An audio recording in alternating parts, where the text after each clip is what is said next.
finalmente fechada a contagem dos votos das eleições legislativas e o Chega passa a ter mais 2 deputados que o PS no Parlamento. Os votos da imigração foram determinantes, mas não chegam a ser uma surpresa. O empate entre os dois partidos já tinha sido o grande destaque da noite eleitoral. Seguimos por aqui, na análise do podcast de Miguel Sousa Tavares de Viva Voz, e arrancamos dentro de instantes.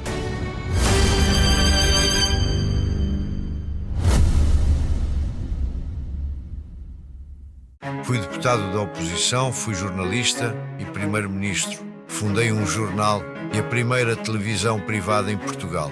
E para contar as minhas memórias, voltei a inovar.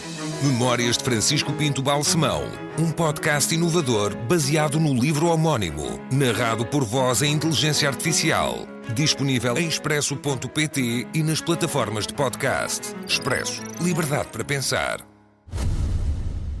Ora viva, Miguel. Olá, Paula. Escolheu para título da sua crónica esta semana no Expresso esta pergunta e resposta. Estão zangados com o sistema? Não. Estão zangados com a liberdade. É a sua forma de responder a tantas análises que temos ouvido e que procuram explicar a subida do Chega. Quer partilhar connosco a sua leitura dos acontecimentos? Bom, digamos que, de certa maneira, eu fiquei um bocadinho cheio das análises desculpabilizantes da votação do Chega, algumas quase chegando ao ponto de dizer que são os que acreditam na democracia, e não falo de políticos, falo de cidadãos, os culpados da votação do Chega. Ora, eu acho que também que tanto masoquismo, tanta autoflagelação é demais, e portanto eu tento explicar que parte dos votantes do Chega são saudosistas do 24 de Abril, sempre os houve. No dia 25 de Abril derrubou-se a ditadura do Estado Novo, mas não se derrubou por milagre as cabeças de todos os que tinham apoiado durante 50 anos. Portanto, há uma parte dos eleitores do Chega que votam no Chega que não tem mais à direita em quem votar, mas se tivesse o Dr. Salazar, votariam no Dr. Salazar. Há outra parte, que é aquilo que eu chamo os vencidos da vida, que é as pessoas que não são capazes de ir à luta por si próprias, estão sempre à procura de favores, de apoios, de subsídios, de jogadas complicadas, e quando não conseguem triunfar da sua vida pessoal, profissional, social, têm um profundo ódio àqueles que conseguiram e tentam encontrar uma desculpa para isso. André Ventura e o Chega a fornecer-nos a desculpa, explicando-lhes que eles são bestiais, são os portugueses de primeira, o regime é que não presta, o sistema é que não presta, ou seja, a democracia não serve. Esta gente tem tendência, como eu já tinha escrito no Expresso e agora insisto, a confundir democracia com bem-estar económico, o do país e o deles próprios, e não é assim. Há ditaduras onde a situação económica é boa e há democracias onde a situação económica é má, uma coisa não tem nada a ver com a outra.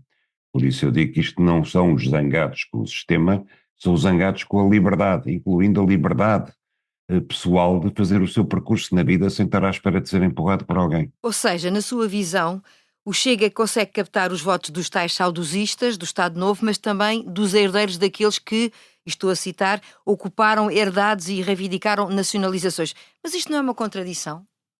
Olha, e não é. Repare que o Chega começou por crescer à custa do Partido Comunista. Essa seria a grande contradição, se infelizmente não fosse verdade aquela máxima de que os extremos tocam-se. Os eleitores do Chega, isso é verdadeiramente visível, sobretudo no Alentejo e no Algarve, eram os eleitores do Partido Comunista. Da extrema-esquerda, do Bloco de Esquerda, que não havia na altura, do UDP, etc. Eram aqueles que ocuparam as herdades, que ocuparam as empresas, exigiram a nacionalização de tudo. E quando perceberam, e dificilmente perceberam, o país pagou por isso, aliás, que a riqueza não nascia do chão sem mais, que exigia trabalho, exigia competitividade, exigia investimento privado. Nessa altura eles voltaram a sentir-se defraudados, porque os amanhãs que cantam não aconteceram como estavam previstos. E seguindo como defraudados, seguindo mediocremente incapazes de ir à luta, apareceu o novo Partido Salvador que lhes promete tudo outra vez, que é o Chega. Não é por acaso que os programas eleitorais nestas legislativas do Chega e do Partido Comunista são de longe os mais despesistas. Qualquer deles faria um rombo nas contas públicas, e o que vem em terceiro lugar é o Bloco de Esquerda, ou seja, o populismo não mede a dimensão das suas promessas, porque sabe que está a falar para gente basicamente ignorante e que não quer ser informada. É por isso que na sua crónica o Miguel não esconde as críticas ao atual líder do PCP. Naturalmente ele não será o único responsável por este momento do Partido Comunista e por esta transferência de votos. Mas quais são, na sua opinião, ou quais foram as principais falhas do Partido Comunista? Ou da esquerda mais colada ao Partido Comunista?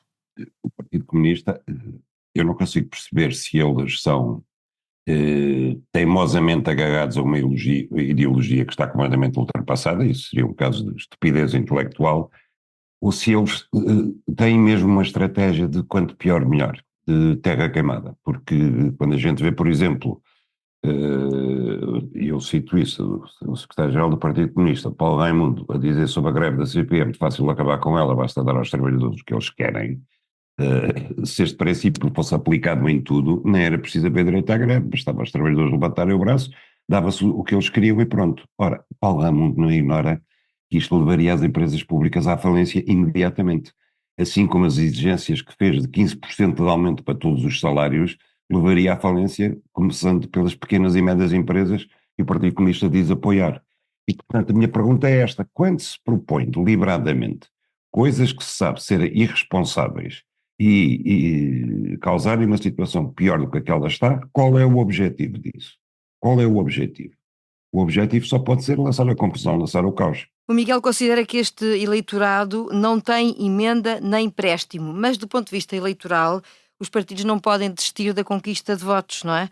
Que argumentos é que podem utilizar para conseguir dar a volta a mais de 1 milhão de eleitores? É que é um número já bastante considerável. 1.300.000. Paulo, eu não tenho a resposta certa para isso. Agora, eu sei que é assim, há duas coisas, a meu ver. Uma é contar a verdade aos portugueses. Contar, por exemplo, que não é possível que no espaço de 4 anos o custo do Serviço Nacional de Saúde tenha passado de 8 para 17 mil milhões de euros. Que o Estado não pode gastar mais dinheiro em certos serviços porque o país não tem dinheiro para isso. E nem tudo é atendível. Por outro lado, é preciso governar bem. E governar bem é elencar quais são os principais problemas das pessoas, problemas reais e aqueles que podem ser mudados, e começar a atacá-los. Desde logo na habitação, que também é um dos principais, depois na mobilidade, etc. Agora, não é insistindo na cassete da extrema-esquerda, da esquerda, que é preciso mais dinheiro para o Serviço Nacional de Saúde, é preciso mais dinheiro para a educação, é preciso mais dinheiro para os bombeiros, é preciso mais dinheiro para as Forças Armadas, é preciso mais dinheiro para tudo. Ou seja, é preciso que o Estado, cada vez prossiga sugando a riqueza do país através de impostos. Essa não é a solução. E, portanto, eu não sou político. Agora, se eu quisesse, de facto, reformular o país, eu fazia duas coisas. Uma era dizer a verdade sobre tudo, o que é que se pode e o que é que não se pode fazer, não é dizer que sim a tudo, como se vê nas campanhas eleitorais, e a outra coisa era elencar aquilo que eu acho que são problemas essenciais e começar a atacá-los um por um. Os resultados finais agora apurados confirmaram que o Chega passou a segunda força política no Parlamento e confirmam o mau momento do PS. José Luís Carneiro apresenta-se como o líder que se segue a acreditar no que se passou na última reunião do partido.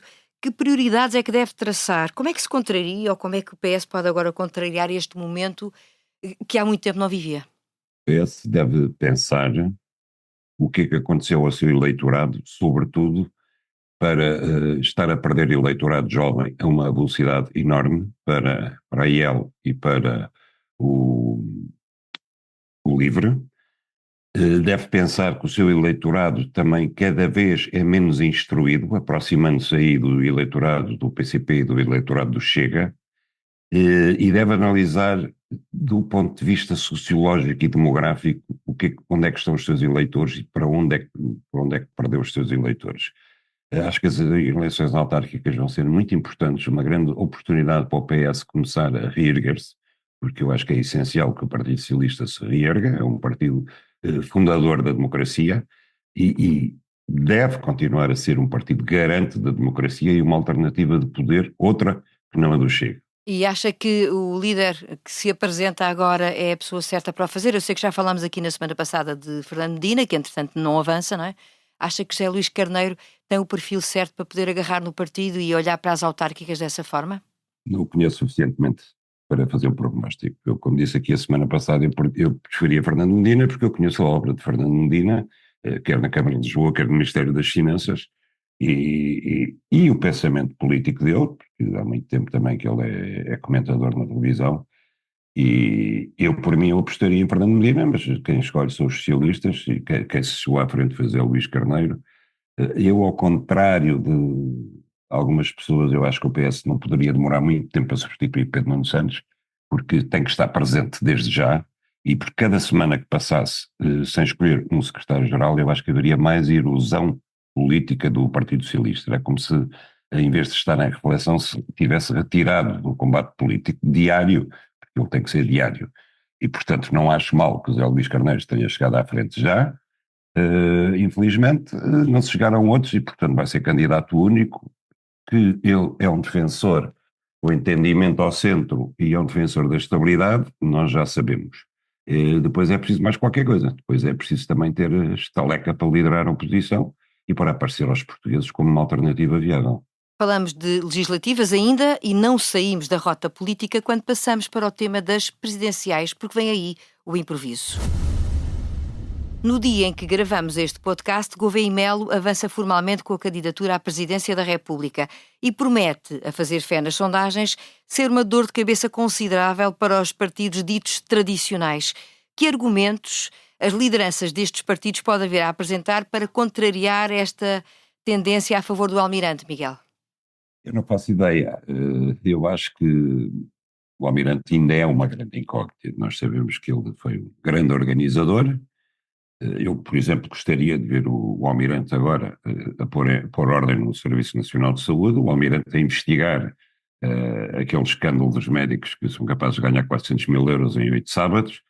Gostaria de ver o Almirante a investigar determinadas coisas que se passam na esfera do setor público e que não são justificáveis. Acho que ele seria ótimo para isso.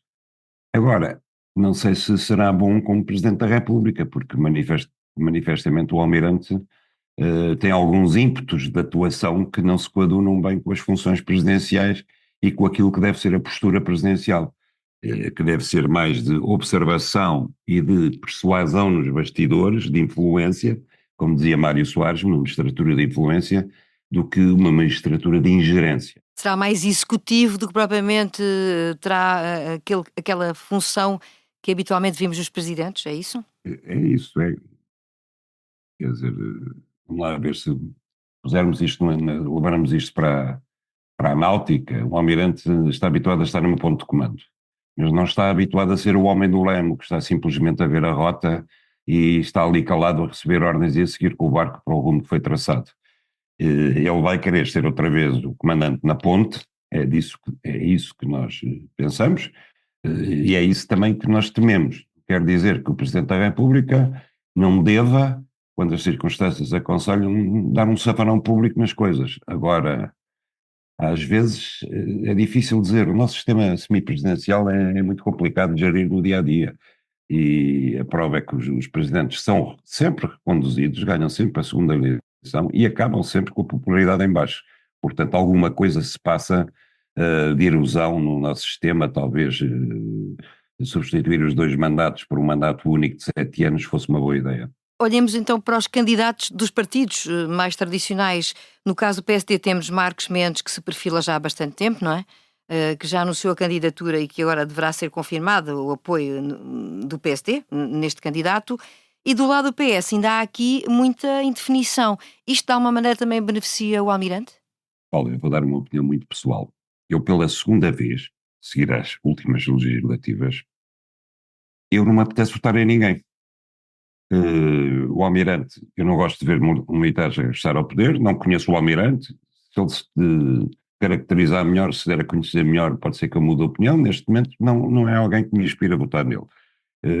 Marcos Mendes, considero um conspirador profissional já há muitos anos, disfarçado de comentador. E, francamente, também não me apetece confiar o voto a Luís Marcos Mendes. António José Seguro veio do além, não é por ter dito uma vez meia dúzia de coisas acertadas que passou a ser imediatamente presidenciável. Portanto, eu neste momento... Sendo que é uma decisão do PS que ainda também não está tomada, não é? Porque ainda está aqui em análise. Sim, é uma decisão, mas mesmo o próprio António Vitorino, repare, eu acho o António Vitorino uma cabeça brilhante, um tipo brilhante, mas é um tipo que sempre na hora da verdade, quando foi para escolher entre servir o país ou servir-se dos negócios, ele optou pelos negócios. E, portanto, esse é um lado do comportamento de António Vitorino que eu também não me apetece aplaudir muito nem confiar.